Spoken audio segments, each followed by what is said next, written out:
আমরা একটু অতিথিদের যুক্ত করে নিই। মাহফুজুর রহমান, সাবেক রাষ্ট্রদূত, আপনাকে স্বাগত জানাচ্ছি একাত্তর জার্নালে।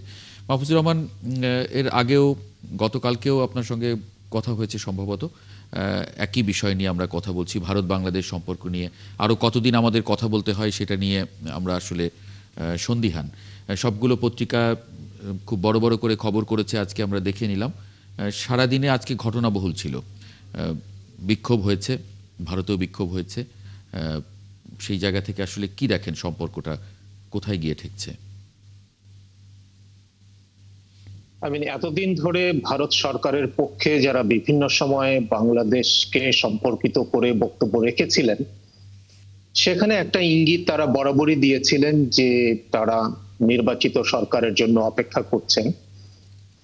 তার মানে সেটা এমন একটা ইঙ্গিত ছিল যে তারা নির্বাচিত যে সরকারই আসুক, সেই সরকারের সঙ্গে তারা দ্বিপাক্ষিক সম্পর্ক নিয়ে কথা বলতে চায়।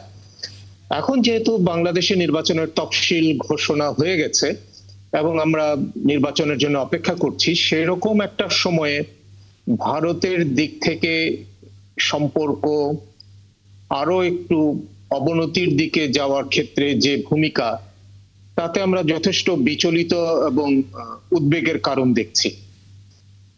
তার মানে এটা এমন হতে পারে যে ভারত সরকারের পরেও হয়তো অন্য কোনো পক্ষ এখানে সক্রিয় আছে যারা বাংলাদেশ এবং ভারতের মধ্যে সম্পর্কের স্বাভাবিকরণটা দেখতে চায় না। সেটাই উদ্বেগের জায়গা। এখন সেরকম ক্ষেত্রে বাংলাদেশ এবং ভারত দুটো সরকারেরই কিছুটা দায়িত্বশীল ভূমিকা নেওয়া উচিত, এ কারণে যে আমরা সম্পর্কের অবনতি দেখতে চাই না। এবং সম্পর্কের অবনতি হলে সেটা কেবলমাত্র দুটো দেশ এবং দুটো দেশের জনগণকে যে প্রভাবিত করবে তা না, এমনকি এই অঞ্চল এবং সমগ্র দক্ষিণ এশিয়া থেকে শুরু করে আমাদের কাছাকাছি ভৌগোলিক যে রাষ্ট্রগুলো আছে, সেগুলোর মধ্যেও এক ধরনের পরিবর্তন দেখা যেতে পারে। সেটাই উদ্বেগের।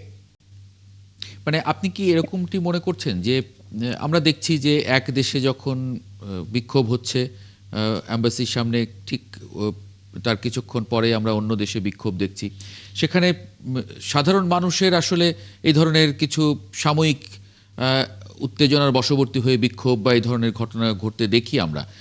কিন্তু সেখানে তো রাষ্ট্রগুলোর বা এই যে কূটনীতিক চ্যানেল, তারা তো খুব দায়িত্বশীলভাবে খুব অল্প সময়ের মধ্যে সেগুলো ট্যাকল করে ফেলে। এর আগের বারগুলোতে দেখেছি। মানে এবার কি আপনি মানে কোনোভাবে মানে সন্দেহ করছেন বা আশঙ্কা করছেন যে দুই দেশের সরকারই আসলে পরিস্থিতিটা ঠিক মানে সহসা যে ঠিক করে ফেলবো, নাকি একটা একটা ইগোর দিকে চলে যাচ্ছে? না, আমি আসলে এটা বলতে চাই না, এই কারণে যে আমিও কোনোভাবে চাই না এই পরিস্থিতিতে আমি একটা উস্কানিমূলক ভূমিকা নেই। সেজন্য আমি এই ধরনের প্রসঙ্গগুলো এড়িয়ে যেতে চাই। কিন্তু তারপরও দেখেন, এই 1.5 বছরে আমাদের মধ্যে সম্পর্কের টানাপোড়েন থাকলেও একটা স্থিতিশীলতা ছিল এবং অনেকে অনুমান করছিল যে নতুন সরকার আসার পর বা একটা নির্বাচিত সরকার আসার পর হয়তো সম্পর্ক স্বাভাবিকরণের দিকে যাবে। সেরকম সময় হঠাৎ করে যখন বাংলাদেশের নির্বাচনের তফসিল দিয়ে দিল, তখন তো আরো বেশি এটা স্থিতিশীলতার দিকে যাওয়া উচিত ছিল। তো আমার কাছে মনে হয় যে খুবই ছোট ঘটনাকে কেন্দ্র করে দুদেশেই যেভাবে সম্পর্কে অবনতি দেখা যাচ্ছে, এবং সেখানে সরকার, দুদেশের সরকারই স্বাভাবিকরণের দিকে না গিয়ে বরঞ্চ তাদের রাষ্ট্রদূতকে আপনার তলব করে করে পরিস্থিতি আমি মনে করি আরো কিছুটা অবনতির দিকেই নিয়ে গেছে। মানে অনেকে তো ধারণা করেন যে আসলে দুই দেশেরই মানে অভ্যন্তরীণ রাজনীতি এর সঙ্গে অনেকে যুক্ত করে ফেলেন। এটা সামাজিক যোগাযোগ মাধ্যমে আমি দেখেছি। এর কোনো মানে ভিত্তি আছে কিনা সেটা আপনি ভালো বলতে পারবেন। যেমন আমাদের দেশে নির্বাচনে নিজেরা নির্বাচনে কোনো গোষ্ঠী যদি একটা মানে সুবিধা নিতে চায় সেটা, আবার আমরা জানি যে পশ্চিমবঙ্গে নির্বাচন, সেখানেও যদি কোনো রাজনৈতিক দল সুবিধা নিতে চায়, মানে এটা জিয়ে রেখে যদি পলিটিক্যাল পার্টিগুলোর দুই দেশেরই কারো কারো যদি সুবিধা হয়, সেটাও এটার সঙ্গে কোনো ধরনের যুক্ততা দেখেন কিনা আপনি? আমি দেখি অবশ্যই দুদেশেরই আপনার ডোমেস্টিক পলিটিক্স এর এখানে কিছুটা রোল আছে। ওয়েস্ট বেঙ্গলে নির্বাচন আছে, আসামে নির্বাচন আছে এবং বাংলাদেশেও তো নির্বাচন আছেই। সুতরাং এই নির্বাচনগুলিতে এবং শুধুমাত্র নির্বাচনে না, সমস্ত সিদ্ধান্ত গ্রহণ প্রক্রিয়ায় চরমপন্থা যে সমস্ত রাজনৈতিক দল অনুসরণ করে তাদের এই ধরনের পরিস্থিতিতে কিছুটা হয়তোবা সুবিধা হয়। সুতরাং আমরা যদি এই চরমপন্থার এখানে উন্মেষ দেখতে না চাই বা উল্লম্ফন দেখতে না চাই, তাহলে আমাদেরকে যথেষ্ট ম্যাচিওর্ড আচরণ এখন করা উচিত। আসলে সংকটের সময়ই সবচেয়ে বেশি পরিণত আচরণ করতে হয় এবং সবচেয়ে বেশি ধীর স্থির ভাবে এগোতে হয়। আমি আশা করব দুদেশের সরকারই সেটার দিকে নজর দেবেন। মাহফুজ ভাই, আমার একটা প্রশ্ন আছে আপনার কাছে, সেটা হচ্ছে যে খানিকটা বলেও ফেলেছেন আপনি, তারপরেও আমি আরেকটু প্রশ্ন করতে চাই। সেটা হচ্ছে যে এই যে আমাদের দেশের যে নির্বাচন, সেই নির্বাচনে ভারত বিরোধিতা একটা ফ্যাক্টর বলে মনে করা হচ্ছে, অর্থাৎ যে দল বেশি ভারত বিরোধিতা দেখাতে পারবে সেই দলের জয়ের পাল্লা ভারী হওয়ার সম্ভাবনা অনেক বেশি। এই যে একটা মেন্টালিটি, এই মেন্টালিটি কেন হলো এবং এর অবসান কিভাবে করা যায়? আপনি তো অনেক খোলাখুলি ভাবে বলে ফেলেছেন, একদম খোলাখুলি ভাবে বললাম যাতে সহজ হয়। হ্যাঁ, এখন নির্বাচনগুলি তো সব বাংলাদেশ এবং বাংলাদেশের প্রতিবেশী ভারতীয় রাষ্ট্রগুলোর মধ্যে নির্বাচন। সুতরাং এখানে বাংলাদেশে যেমন ভারত বিরোধিতা কিছুটা, এবং এটা আপনার এই 1.5 বছর ধরেই তো সরকার পরিবর্তনের পর থেকেই ভারত বিরোধিতা তো জনপ্রিয়তা পেয়েছেই, এবং এটা আন্দোলনের মধ্যেই ছিল ভারত বিরোধিতাটা।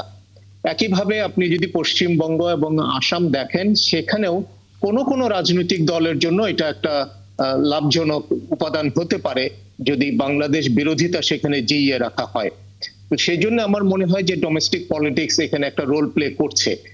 এইটা থেকে উত্তরণ অত সহজে হবে না। এটা থেকে উত্তরণ যখন সম্ভব হয়, যখন আপনার দু দেশের সম্পর্ক ভালো হয় এবং এই সম্পর্কটা মর্যাদার ভিত্তিতে, পারস্পরিক মর্যাদার ভিত্তিতে যখন এটা নির্ধারিত হয়। জি, তার তার মানে আমরা মানে এখন কি এটা দিন দিন বাড়ার আশঙ্কা করেন, নাকি তৃতীয় কোনো দেশ, যেমন এর আগে আমরা দেখলাম যে রাশিয়ার রাষ্ট্রদূত তিনি বলেছেন যে দুদেশের সম্পর্ক ভালো দেখতে চান। কূটনৈতিক চ্যানেলগুলোতে আসলে এই ধরনের কোনো আলাপ আলোচনা হয় কিনা? তৃতীয় কোনো দেশ বা ধরেন সাবেক কূটনীতিকরা বা মানে এরা কোনো ধরনের রোল প্লে করে থাকেন কিনা? না, অবশ্যই করেন।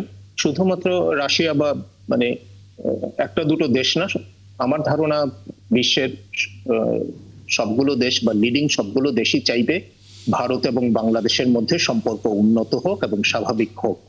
কিন্তু কথা হলো, এখানে যদি তৃতীয় কোনো পক্ষের সহায়তা আমাদের নিতে হয়, সেটা আমাদের দু দেশের জন্যই কিন্তু মর্যাদাকর না। এবং আমাদের মধ্যে যেহেতু আলাপ আলোচনা অব্যাহত আছে, কূটনৈতিক সম্পর্ক এখনো অব্যাহত আছে, আমাদের সেখানে দূতাবাস আছে, এখানে ভারতীয় দূতাবাস আছে, আমাদের তো দরজা দুদিকেই খোলা আছে। সুতরাং আমাদের সেই রকম তৃতীয় পক্ষের মুখাপেক্ষী না হওয়াটাই আমাদের সবার জন্য সবচেয়ে বেশি ভালো হবে। আজকে অর্থ উপদেষ্টা একটি ক্রয় সংক্রান্ত মিটিংয়ের পরে সাংবাদিকরা জানতে চেয়েছিলেন যে ভারত বাংলাদেশ সম্পর্ক নিয়ে। সেখানে তিনি বলেছেন যে ভারত থেকে আমরা চাল কিনছি, আমাদের ট্রেড তো ওপেন আছে এবং সরকার আশা করে যে খুব সম্পর্ক অত খারাপের দিকে যাবে না, খুব স্বাভাবিক, সব কিছু স্বাভাবিক করে ফেলবেন বলে তারা। এমনকি তিনি প্রধান উপদেষ্টাকেও ইঙ্গিত করেছেন যে তিনি সব কিছু তো বলা যাবে না, কিন্তু কাজ চলছে। আপনি মানে কিভাবে এই আনসারটাকে দেখেন এবং বাস্তবতাটা আসলে কি দেখেন? বাস্তবতাটা সেরকমই।